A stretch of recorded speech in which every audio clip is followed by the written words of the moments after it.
Yeah. Good morning, everyone. I'll be talking on ASOCT and I'll be focusing only on the corneal pathologies. So, ASOCT is nothing but a cross section of the cornea. It's also called as optical biopsy. It's non invasive and can be done in the OPD itself. Initially, the scanning was done to image only the posterior segment of the eye using 830 nanometer wavelength. But then the anterior segment structures were not visible clearly. With years, they tried using 1310 nanometer, where the anterior segment structures were clearly visible. This is based on the principle of Michelson's interferometry. To know what's normal, we should know how. To know what's abnormal, we should know how a normal cornea looks like on ASOCT. The tear film is hyperreflective, the epithelium is hyporeflective, and the stroma shows variable reflectivity, and the endothelium is again hyperreflective. So we'll be discussing on various pathologies of the cornea. The first case is a hyperreflective area with the back shadowing. When we clinically correlate in this image, it is nothing but a metallic foreign body. Second case I'll discuss is on corneal edema post-cataract surgery. The most common cause for corneal edema post-cataract surgery that is non-resolving is a Descemet's membrane detachment. We have to scan the entire cornea to know the extent of the DMD and plan for any management. This is a third case showing corneal edema with some amount of epithelial bullae that is suggestive of a pseudophakic bullous keratopathy. Coming on to corneal dystrophies. This is an image showing hyperreflective areas at multiple layers on the cornea, different segments, different layers on the cornea. It involves the anterior stroma, mid stroma, as well as the posterior stroma. As you can clinically see, there are clear intervening spaces in between the lesions. This is a case of granular dystrophy.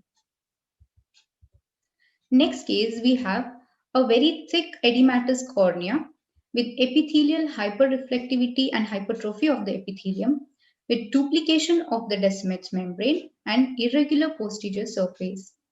This is a case of advanced Fuchs endothelial dystrophy.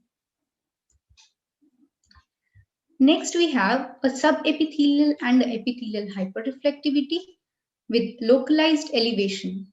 As you can see in the clinical picture here, this is the lesion, and the surrounding epithelium appears to be healthy.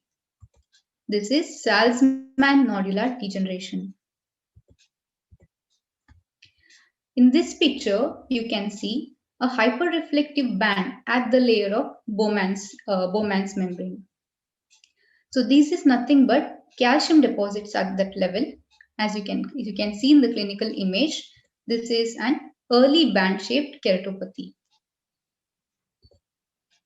Coming to infective keratitis. ASOCT is important to differentiate infiltrate from a scarring. And in infiltrate, we have to know the extent, the depth of the infiltrate, as well as the size of the infiltrate. And whenever we look for infiltrate, we have to look for other signs like corneal edema, and the margins of the infiltrate will be ill-defined. Whereas in scarring, there will be more hyperreflectivity with well-defined margins, and they'll be associated with thinning. Except in few cases of HSV, they'll be associated thickening of the cornea. The depth of scar is very important in ASOCT for surgical planning. If the scar is less than 1/3 of the cornea, we can plan for a phototherapeutic keratectomy. If it involves the deeper layers, you can plan for a dark.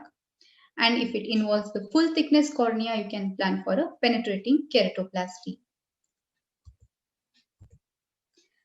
This is an image of ASOCT showing a keratoprosthesis, where you can see the anterior plate, the posterior plate, the graft, the angle of anterior chamber. Next, coming to the ectatic disorders of the cornea. The most common ectatic disorder we come across is a keratoconus. As we can see in this image, There is localized thinning as well as apical scarring. This is suggestive of keratoconus. This image shows acute corneal hydrops. As you can clinically correlate here, there is localized severe corneal edema with intrastomal fluid clefts. We can also see the Descemet's tear with the hanging torn edges of the Descemet's membrane.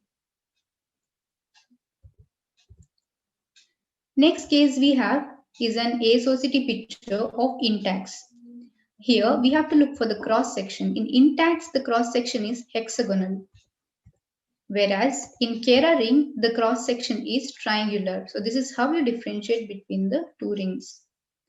And you have to look for the depth of the ring in the follow-ups. You have to look for the surrounding corneal tissue, whether it is healthy or whether it is edematous, or if there is infiltrate, or if the ring is intruding into the anterior chamber. This has to be looked on all follow-up cases. Coming to keratoplasty.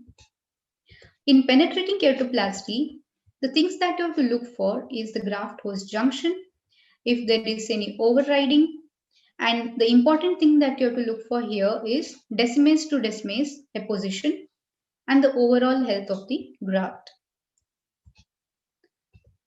Coming to DSEC.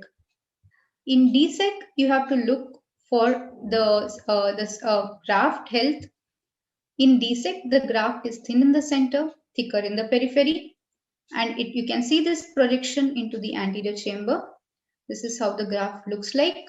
We have to look whether the graft is centralized. We have to look for the interface, the graft host interface. And this is how a DMEC graft looks like. So it is very thin compared to DSEC graft.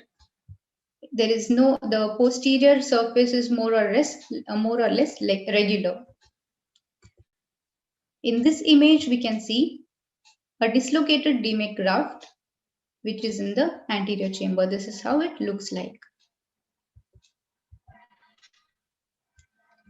This image is of a scleral contact lens. The importance of ASOCT in scleral contact lens fitting is you have to look for the vault. The central clearance should be 100 to 200 microns. The clearance at the limbus should be 10 to 50 microns, and the scleral landing should be adequate. So it's very important to perform ASOCT before dispensing a scleral contact lens in keratoconus. Coming to the final category, that is a refractive surgery. Here we can see a band of hyperreflectivity suggesting epithelial ingrowth post-LASIK. Another image, you can see there are multiple striae in the clinical picture, and in the scan we can see this edematous flap with wavy configuration suggestive of a flap striae. So it is very important for early diagnosis of all these complications and timely management in refractive surgery. So to conclude, I want to talk about 7 Ds with regards to ASOCT in corneal pathologies. First one is to determine the thickness of the cornea and corneal flaps. Second one, to know the depth of corneal lesions. Third, to know the details of corneal inflammation. To know the Descemet's membrane assessment. To look for deposits in the cornea. For example, in Wilson's disease, the KF ring can be identified earlier in ASOCT. In case of dry eye assessment, and also in early diagnosis of OSSN. I hope this presentation was useful for all of you, and some of the images have been taken from Spotify Eye Study Group. So it's a very good website by Dr. Shana. So I think all the exam going residents have to go through it. So I thank you for your kind attention.